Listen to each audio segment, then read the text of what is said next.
de mon point de vue personnel, je dirais oui et non. Mais non. Non, pourquoi oui, c'est-à-dire le pasteur contribue un peu à l'éducation de ses fidèles. C'est-à-dire que c'est une éducation qu'il arrive au fait à inculquer à ses fidèles.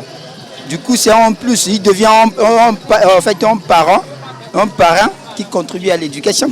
C'est-à-dire pour que les fidèles ne puissent pas faire du n'importe quoi, par exemple sortir avec X ou Y, et puis voilà. Non, je dénoncerais en fait par rapport un peu aux pasteurs qui abusent un peu envers les fidèles.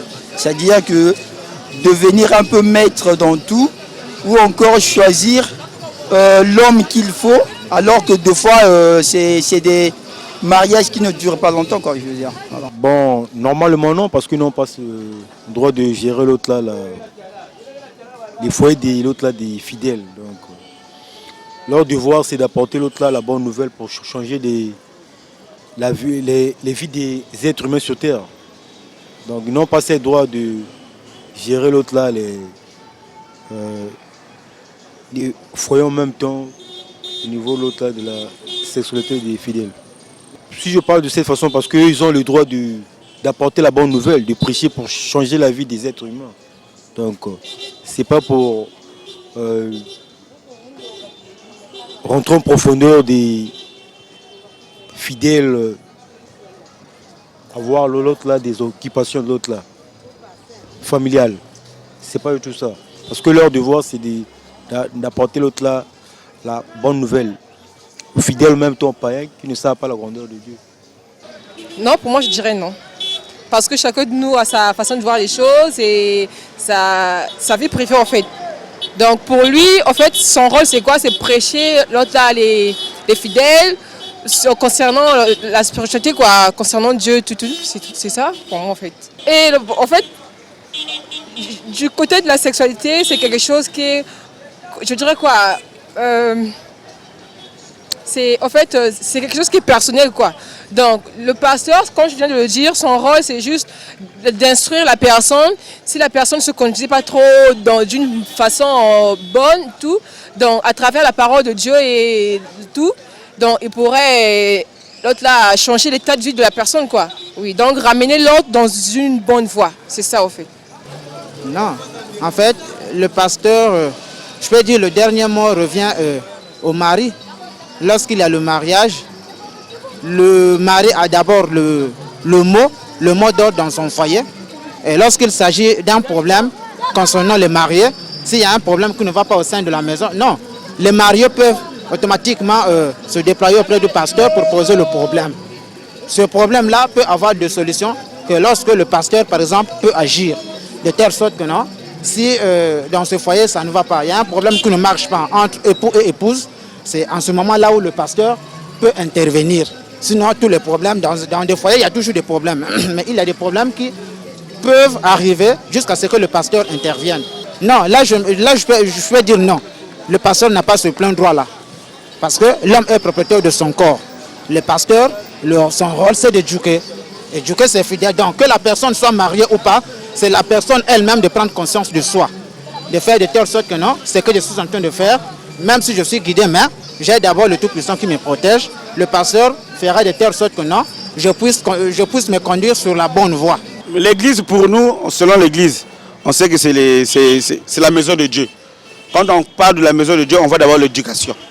On voit d'abord l'éducation. Donc aujourd'hui, le pasteur, un bon pasteur, parce qu'il y a des faux et des vrais. Mais pour distinguer ces gens, c'est difficile. Mais celui qui s'autoproclame un pasteur qui a reçu la formation de la théologie, qui a fait la théologie, un théologien, il est là pour rééduquer, pas éduquer, pour rééduquer les gens, les fidèles qui viennent chez lui concernant la sexualité. Parce que quand on voit la sexualité, on voit la chasteté, on voit la fornication, ça fait partie de tout ça. On voit la débauche hein, dans tous les cadres. Donc le pasteur, il est là à rééduquer ses fidèles. Regardez, l'adultère n'est pas bonne. Voilà. C'est ça mon très cher frère. On ne peut pas gérer la sexualité, mais ils peuvent avertir les fidèles qu'est-ce qui peut nous amener à la sexualité. Parce qu'une sexualité doit être bien concrète. Donc, Parce que tout ce que nous faisons, tu peux être marié, mais tout ça, nous sommes dans le cercle de la sexualité. Mais il y a la sexualité, les gens se disent que bon, vendons le sexe. Ça, la Bible interdit ça. Moi, je ne prie pas, hein, mais la Bible interdit ça. Mais maintenant, vous les pasteurs doivent enseigner à leurs fidèles que la sexualité, il y a une façon de le faire. Respectons la loi de la fornication, respectons la loi de la chasteté. Voilà, voilà. Donc, un homme qui vient auprès de toi, il doit te marier, il doit faire ceci, il doit respecter les normes de la terre. Non. Ils n'ont pas le droit. Être fidèle, c'est rester dans l'église.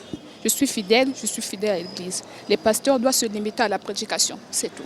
Non, ils n'ont pas le droit. Parce que c'est un problème d'amour, c'est un problème d'intimité. Donc je crois qu'il faut laisser libre cours aux mariés de s'autogérer, mais ils doivent accompagner ces couples dans les conseils, comment ils peuvent vivre ensemble dans la solidarité et l'unité.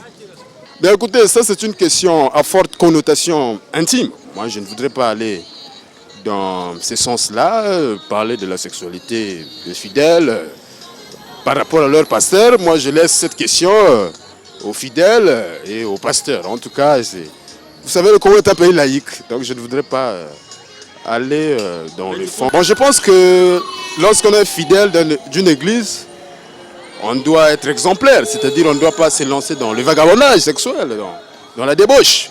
Il faut avoir des limites, il faut respecter Dieu. Dans la Bible, il y a un certain nombre de principes, il y a des versets, etc. sur la sexualité. Donc, je pense qu'il faut être la fidélité. C'est la pièce maîtresse de tout croyant. Et donc, il faut être fidèle à un partenaire ou à une partenaire. Voilà ce que je peux dire. Bon, dans d'autres cas, c'est vraiment important. Parce que de nos jours, nous regardons que c'est des cas rares, comme nous voyons dans d'autres localités. Par exemple, dans des pays, par exemple les pays européens. Les pays européens, ce n'est pas le même cas. Mais chez nous, prenons par exemple le cas d'autres églises. Nous voyons que des enfants qui gardent leur virginité à travers le pasteur leur donne. Il prodigue les conseils, il ne faut pas mettre au monde à partir de cet âge. Il ne faut pas chercher les hommes. Mais c'est très important. Mais d'autres choses, ce que je peux dire, c'est que le pasteur, il a le droit de le faire quand il a le temps. Si la personne vient se donner lui-même, vient lui-même de dire non, moi j'ai tel problème à cause de mariage. Et là, le pasteur peut intervenir. Bon, gérer dans ce cas-là, c'est vraiment difficile. Parce qu'on peut donner ce qu'il faut, mais parfois, comme si nous sommes en face de Facebook, plein de choses, vraiment, ça sera un peu difficile. C'est vraiment difficile, c'est pas facile, c'est difficile. Non, il n'a pas ce droit. Mais quand il y a un problème de ce genre, il est là pour intervenir. Il intervient, il donne les conseils. C'est tout, hein. C'est ce que je sache. Il n'a pas ce droit-là parce que ça ne va pas concorder, c'est pas bien de gérer ça. Il est là, il peut attendre s'il y a dérapage quelque part. Il est là pour intervenir. Et s'il s'agit de prier, il prie. C'est tout.